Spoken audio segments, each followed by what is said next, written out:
үхэлээ.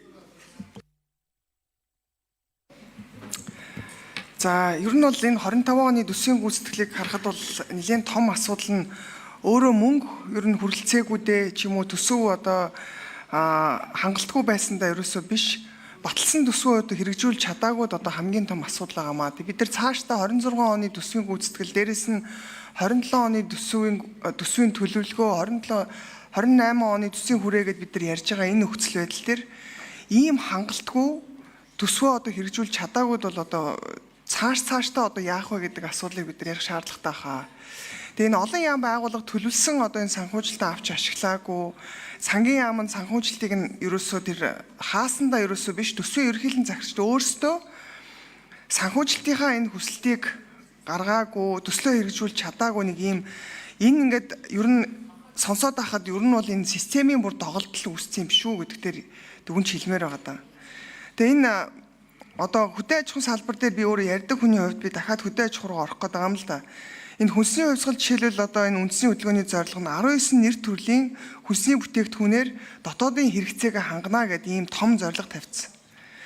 Гэтэл ингээд хэмжих KPI үзүүлэлтээ өөрсдөө тодорхойлж хариулж чадахгүй байгаа байхгүй юу? 8 ажлын байр бий болгох гэж байгаа мó 1.2 их 80 төгрөгийн мөнгө зарцуулчаад 8 ажлын байр бий болгосон. 250 тонн бүтээгдэхүүн үйлдвэрлэсэн гэдэг ийм яриа суугаад байгаа юм. 19 нэр төрлийн бүтээгдэхүүн үйлдвэрлэн гэсэн зорилго тавьчаад 1000 төрлийн бүтээгдэхүүн гаргаад ирнэ. Өөрөөсөө ямар ч гүйцэтгэлийнхаа KPI үзүүлэлтийнхаа хэмжих үзүүлэлтээ ойлгохгүй явж байгаа байхгүй юу? Хэмжих өрн үзүүлэлт нь байхгүй юм байна. Тэгэхээр энэ сангийн яам энэ дээр анхаарал та. Энэ одоо яамдаас өгж байгаа төлгөө гүйцэтгэлэн дээр нь яг хэмжих үзүүлэлт нь юу юм? Энэ төсвийн доктортой байдал энэ дээр хариулт амар байна.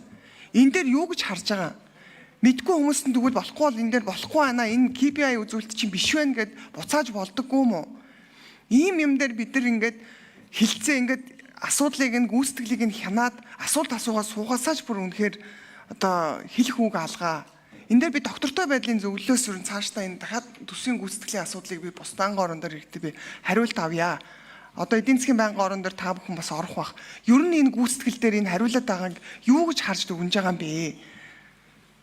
Маш хангалтгүй байна л гэж хэлэх гээд байгаа. Тэгэхээр 26 оны гүйцэтгэл 27 оны төлгөөн дээр одоо бид нар цаашдаа ийм системийн доголдлыг засаж явахгүй бол энэ улс орны чинь одоо үндсэндээ орлого, ажилгүйдэл, ядуурлын байдал орон нутагт бол маш хэцүү байгаа шүү. Энэ дээр одоо холбогдох одоо тэр бодлого хариуцж байгаа яамдууд нь өөрсдөө анхаарч ажиллахгүй бол ер нь энэ улс орны хөгжил бол маш хэцүү байдалд орлоо л гэж би хэлмээр байна.